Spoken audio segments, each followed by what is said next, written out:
Evolution is a term to define only one organism, and that's the self. The self is the universe. The self is the Alpha and Omega, God and infinity. And that's the only thing that evolves, because we are all part of the self. Nothing goes through an evolutionary process alone, or without direct benefit to the whole. So when you begin to think that there's this controlling elite, this controlling hand behind the curtains leading the planet to destruction, when you think the end is near, the apocalypse, Armageddon, and when you think we as a species are doomed, it is not they, it is you that brought this about. And for a very good reason. You are evolving. Stop blaming everybody and everything else. Quit panicking about global tyranny and natural disaster and pay attention. Because the world is telling you something, is telling you exactly what is wrong with you and how to fix it.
The Earth is believed to have formed 4.6 billion years ago.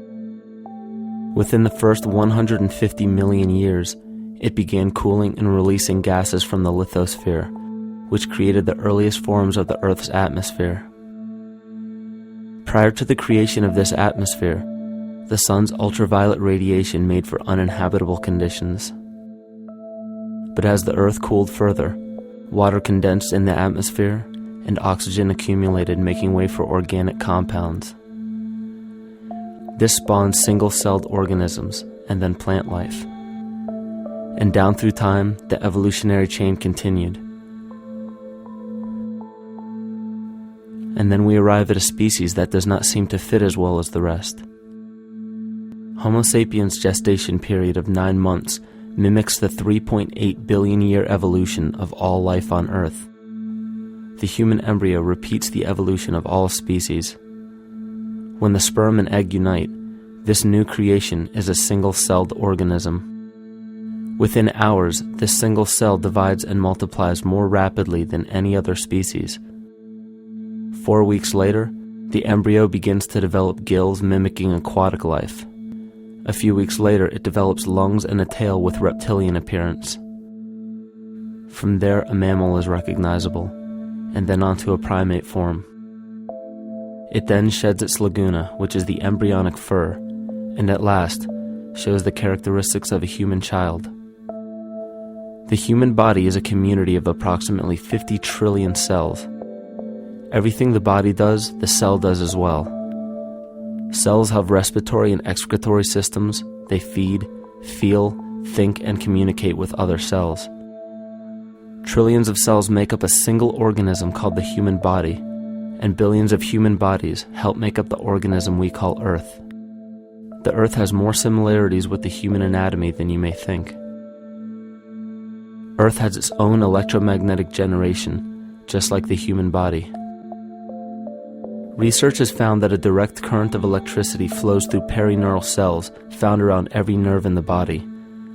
These pathways are called energy meridians and have been used in the practice of acupuncture for at least 2,000 years.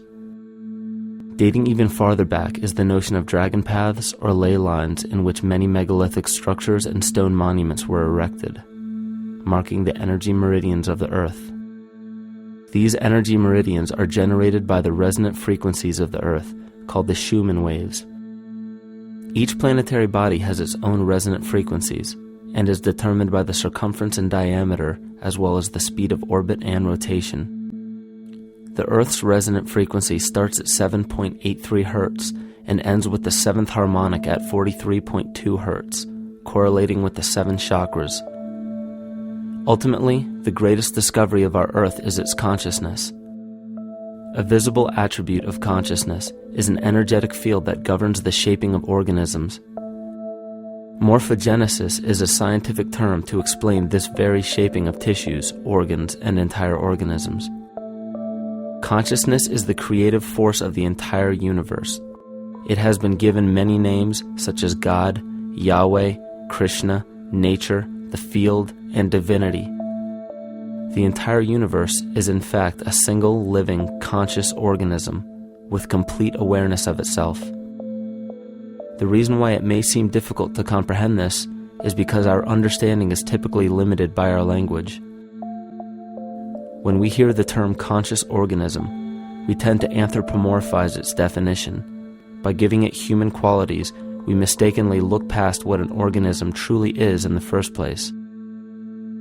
The definition of an organism is any living thing capable of response to stimuli, reproduction, growth and development, and maintenance of homeostasis as a stable whole.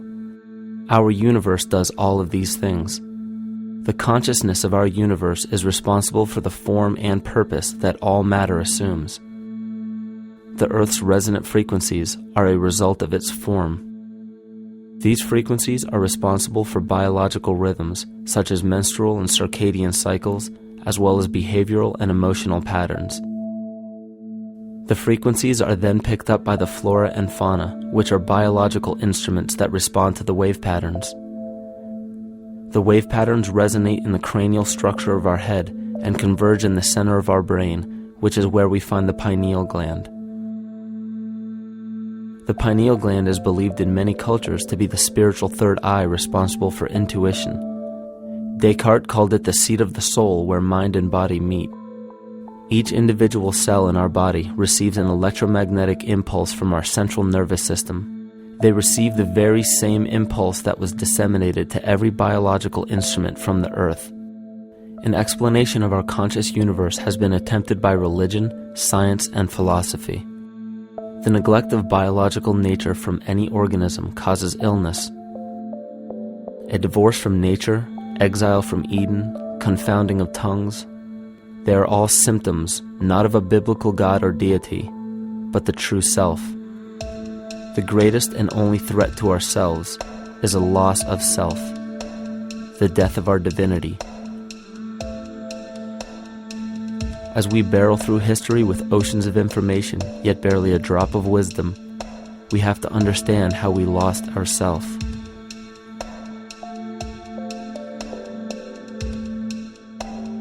In sacred texts and ancient scriptures left by our ancestors, we find an incredible link between stories of creation, a great flood, the war of the gods, the Messiah dying for the sins of man, end-time prophecies, and similar characters.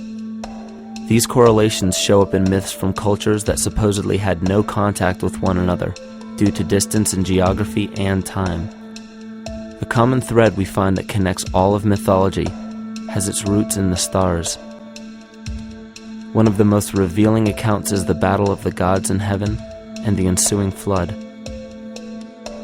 In the Bible, Lucifer rivaled the Lord and was defeated and cast down to earth.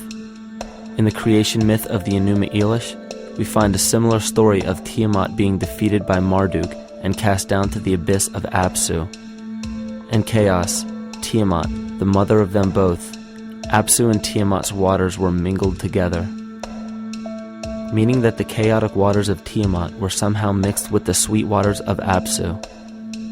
Apsu was the Sumero-Akkadian god of the abyss beneath the earth. Tiamat, also known as Lucifer, was known as a serpent or dragon and was defeated by Marduk.